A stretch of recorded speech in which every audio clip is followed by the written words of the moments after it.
Access to capital is vital to the success of micro, small, medium, and large scale businesses.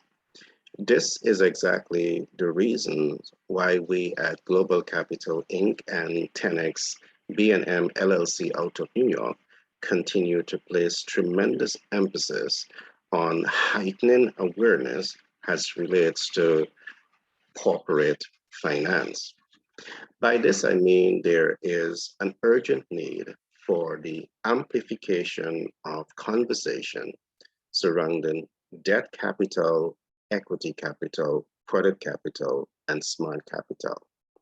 It is our strong belief that the heightening and amplification of advocacy around these portfolios will create policy changes where it is necessary and create the enabling environment that allows micro, small, medium, and large scale businesses to achieve much more from the business process.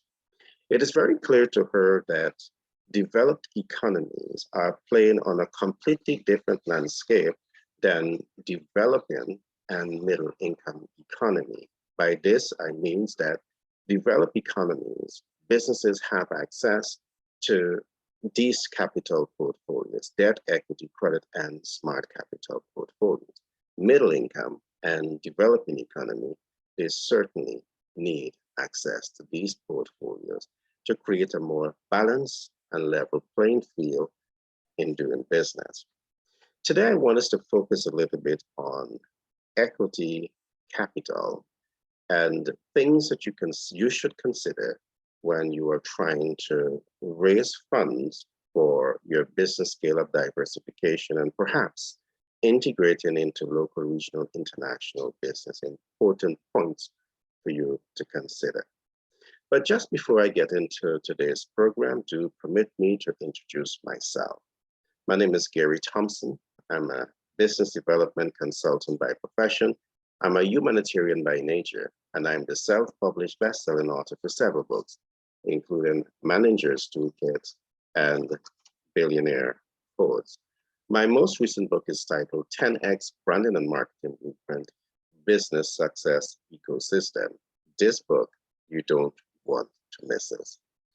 However, as promised, today I want us to do a higher level overview of facts relating to the equity capital market. This is an important ecosystem that you want to commit the time, talent, and the resources to learn, apply, and master.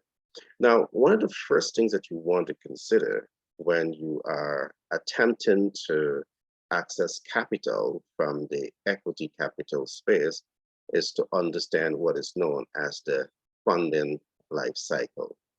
Now, just before I get into the funding life cycle, do permit me to just explain a little bit more what exactly is equity capital. Now, companies across the world, you can either be an INC or a LLC. You are able to raise funds through the shares of your company. Now, you're able to raise private equity or private capital from various financial sectors. For example, you can use joint venture partnership. You can use merger and acquisition. You can connect with high net worth individuals, super high net worth individuals. And there are a number of portfolios that you can use as a private business person in raising funds to move your business forward. There's also the venture capitalist, and there's also the private equity investor, just to name a few. Now, regardless of who you're taking these capital funds from, these investment capital funds from, it's important for you to understand what is known as the funding life cycle. Now, in most cases, the funding life cycle will last for a period of about 5 to 10 years. Of course, it may have some wiggle room to extend the life cycle to about 12 years.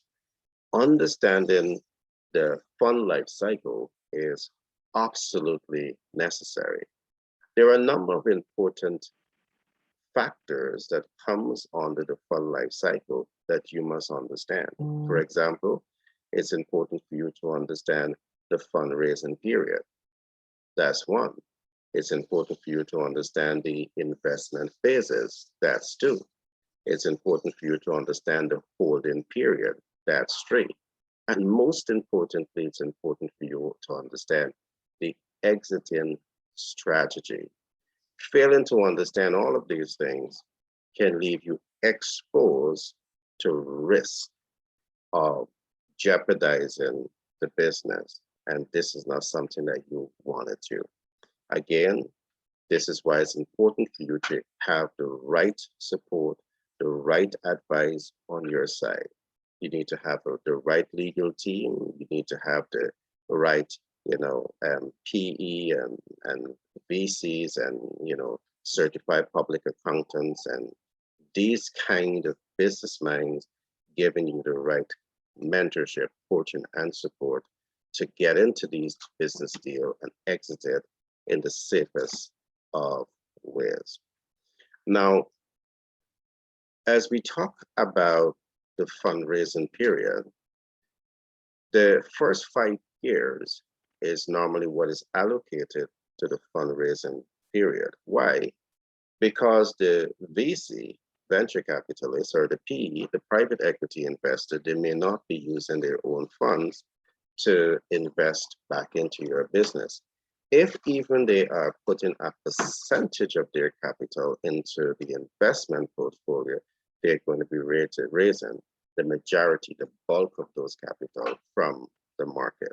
And by the market, what do I mean? They're able to raise capital from SWF.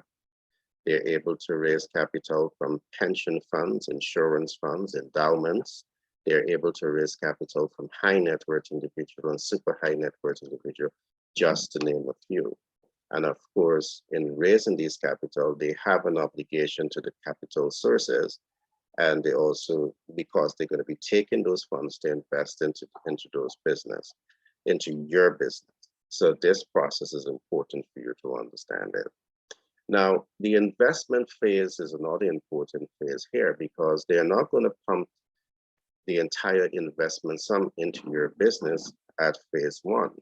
It's going to be phased in over a period of time. And it's important for you to know this. Now, there's also what we call the holding period.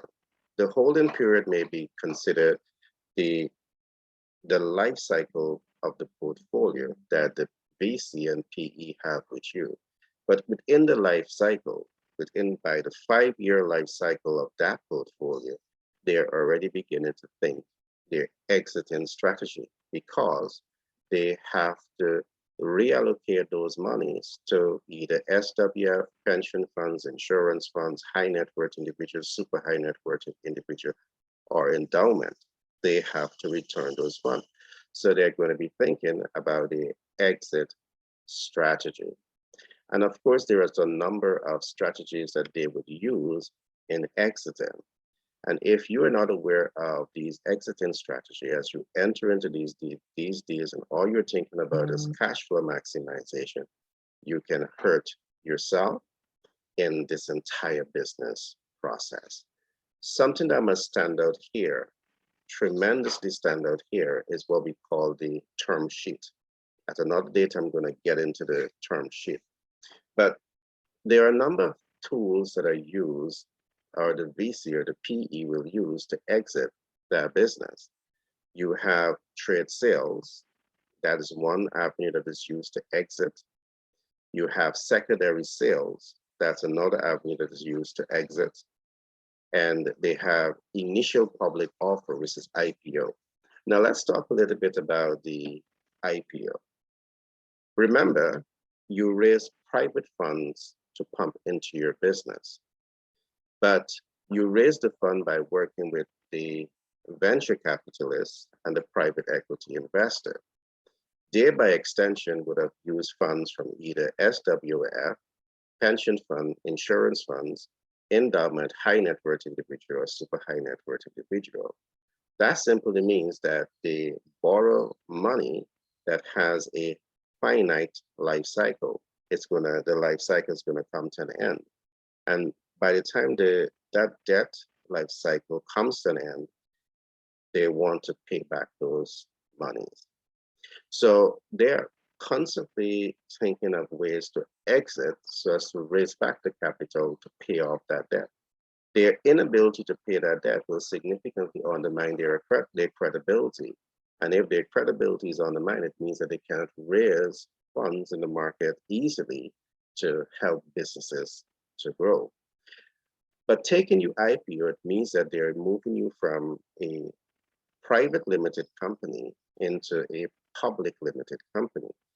And these are things that you must ask yourself if you're truly prepared to go public with your business and your brand. Going public means a whole lot of things that you need to think through. It means that your financials has to be public, and it means that the entire running of that business, the majority, 90% of the business activities has to go public. Perhaps except your strategic plans that you're going to be using to own and control your market shares. But these are things that you must ensure that you have the best advice next to you, all right? The best support team next to you to advise you through this entire process. This again is why we will talk about the importance of understanding the capital portfolio, the understanding of knowing how to access the capital portfolio, the importance of understanding how to leverage the capital portfolio, and last but not least, very important, is to understand how to mitigate the capital portfolio.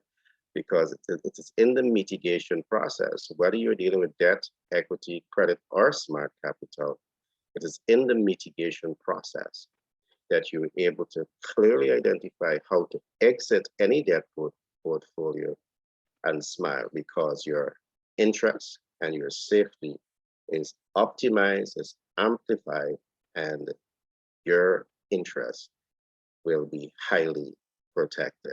Again, this is why we are here at Global Capital Inc. and 10X Branding and Marketing LLC out of New York, is to ensure that our team of dynamic minds can go to work to help you to achieve optimum success in doing business. Of course, we were on the point of exit strategies. We're talking now about IPO.